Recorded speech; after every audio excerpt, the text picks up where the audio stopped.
temperatures can be very dangerous. As I've said before, when it gets hot, we sometimes think we can push through that heat and we can do things in a typical fashion, but it's very dangerous and we need to know that. There are 4 heat alert levels. It starts with excessive heat outlook, followed by heat advisory, and the 3rd and 4th levels are really the 2 that we most want everyone to be aware of. Excessive heat watch and excessive heat warning. And there's a difference. An excessive heat watch means the risk of a heat wave has increased, but the occurrence and the timing of that heat wave are still uncertain. The key part of that is it is time to prepare for that heat. An excessive heat warning means you should take action immediately. As I've said, and you're going to hear it over and over again, the temperature and the heat have become dangerous, and everyone needs to take necessary precautions to protect yourself, your family, your neighbors, and your pets. And it's important to know the difference and stay informed. So next I'm going to pass this on to Interim Assistant City Manager Bruce Mills, and he's going to share with everyone what we are doing in response to the heat wave. Thank you, Mayor. Good morning. Thank you, Mayor. I'm Bruce Mills, Interim Assistant City Manager. First thing I noticed is I didn't dress appropriate as the mayor did, short sleeve shirt on, as we all should be wearing light clothing and short sleeves, so I'll take this jacket off later.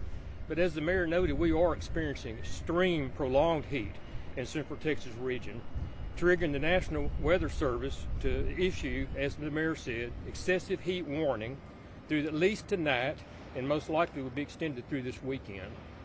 An excessive heat warning is issued when the temperature of the air is 105 degrees, which we've experienced, with the heat index reaching 113 degrees. In these situations, the combination of the temperature and the high humidity can lead to serious heat-related illnesses, as we've discussed in the previous week or so. Our Homeland Security and Emergency Management Office works closely with the National Weather Service to stay up to date on weather conditions and is continually preparing to keep all Austinites cool and safe, which is why we're here to show you this today. First, I'd like to introduce our Director of Homeland Security and Emergency Management, Ken Snipes, and he's going to talk about the measures that we're taking to keep everyone cool and hydrated, and be followed by Travis County EMS Director, Chief Robert Lukowitz. He'll also talk about heat-related illnesses and symptoms for that. So again, Ken Snipes.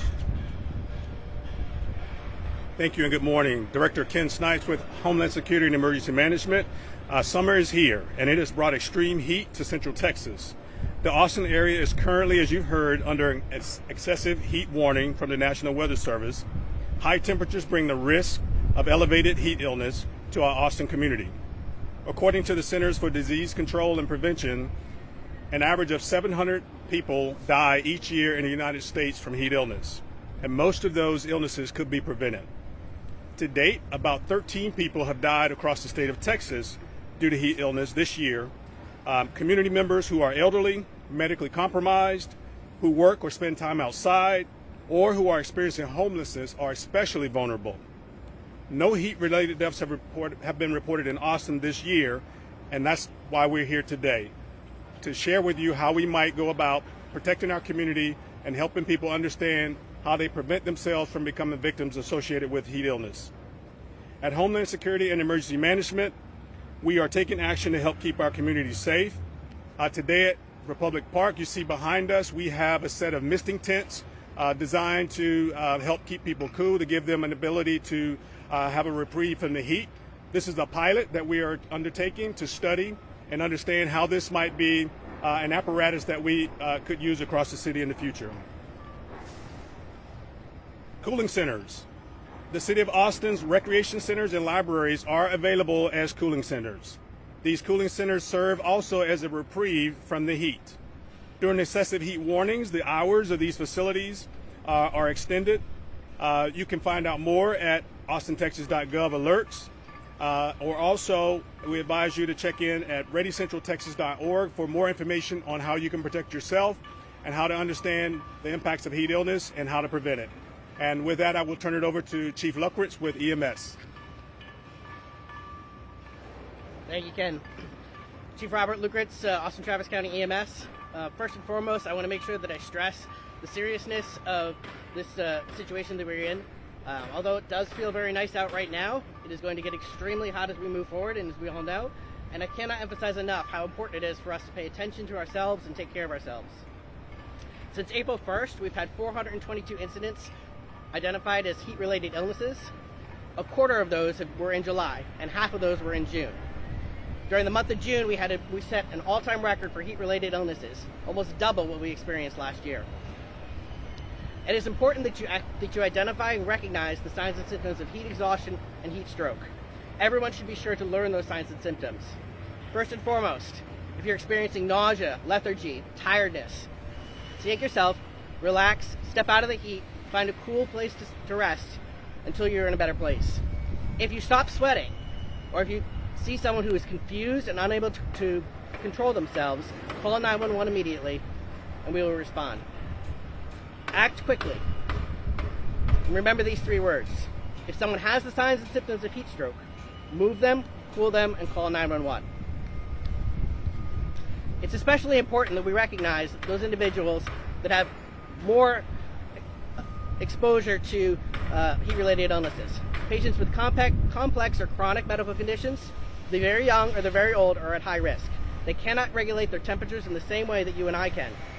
Please be sure to check on your neighbors, especially the elderly or those with young children. Children are often overexert themselves and may not notice that they are experiencing a heat-related illness. Speaking of children, remember, check your cars. Vehicles heat up very fast. If you're out, be sure to put something in your back seat so that you identify the need to be able to go back and check for your child. Put your cell phone, put your purse, put something back there. We have not had any deaths in Austin with children in the back seat this year, but we want to keep it that way. So please be sure to check your back seat. Austin Travis County EMS is always ready. We have the tools to be able to treat you. So please, if you see someone who is experiencing heat-related illness, call us. Heat-related illnesses are on the top of our minds right now. All of our individuals are trained to be able to identify and treat those types of illnesses. If we do respond, if you call us, please mention if someone has had a significant heat exposure. And remember that our medics are out there working in the same conditions. The crews are doing an incredible job being able to mitigate the increase in call volume that we've seen. We're working to take care of them, and to make sure that everyone is taking care of one another. Like our crew members that are out there, many other individuals are working outdoors. If you're an outdoor worker, please make sure that you're taking plenty of breaks and make sure that you're staying hydrated. If you need a break, take a break. And finally, just remember to take adequate precautions. If you're thinking about going outside today, you're thinking about doing work outside, please reconsider. Is there a better time? Is there a better day? And if you do need to go outside to do work, consider doing it early in the morning or later in the evening. If you do go outside during the day, be sure to prepare, be sure to prehydrate, use sunscreen, drink lots of water, wear light, loose clothing, take frequent breaks, and again, try to limit your activities to the early morning or evening. With that, I'll turn it back over to the mayor. Thank you. Thanks, Chief. And we'll open it up for a few questions if anybody's got questions. We also have with us today Stuart Riley, who's the Deputy General Manager of Austin Energy, if anybody has any questions related to energy or the grid or anything of that nature. Anybody have any questions?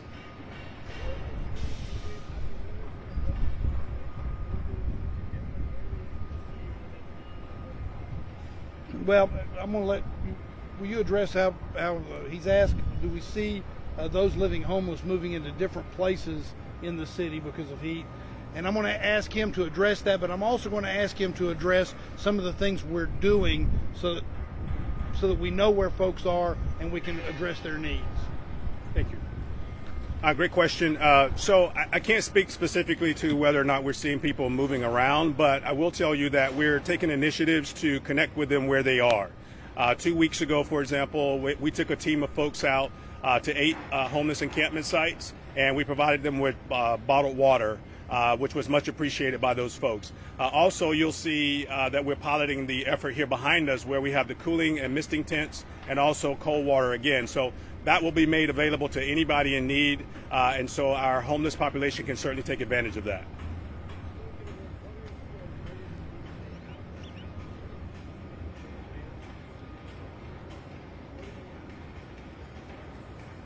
So the question is, what are we saying to the homeless population in terms of what options they may have related to the heat? And so what I would say is our homeless outreach providers, as they go out and do their daily work, they're connecting with people in the homeless population, and they're sharing with them the opportunities to get water. They're actually taking water out as well when they go out.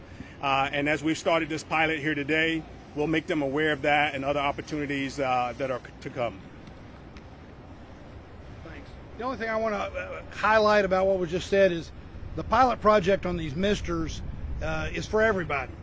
If you're in downtown, if you're walking through the downtown, you feel yourself getting a little hot, take advantage of this. And as has been pointed out, we're studying this as well because we want to see whether or not it's being used and what it's the results of it being used, because we may be doing this in other parts of downtown and other parts of the city to try to meet those kinds of needs. Another question? I'm sorry, I can't hear you. How long? How long are they going to be here? How long will the misting tents be here? What we anticipate now is any of the days that we have excessive heat warnings, we're going to deploy the resources. This is a pilot, so this is the first location, and right now we don't know how far or how wide we will spread the project, but for now the plan is to deploy them when we have excessive heat warnings.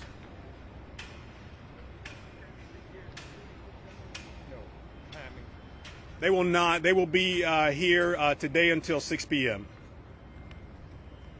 Other questions? Other thoughts? Thank you all for being out here, and thank you for the role you're playing in letting people know. It is very hot. Please, everyone, pay attention to that. Pay attention to your bodies. Check on your neighbors, particularly your elderly neighbors or neighbors that you think might need some assistance. Pay attention to your children. Make sure that you don't lock children or dogs in your car as you might leave, as was pointed out. Do something that will remind you, and stay as cool as you can, because this is in fact a dangerous time, and that's why we want to get these warnings out. Thank you all for being here.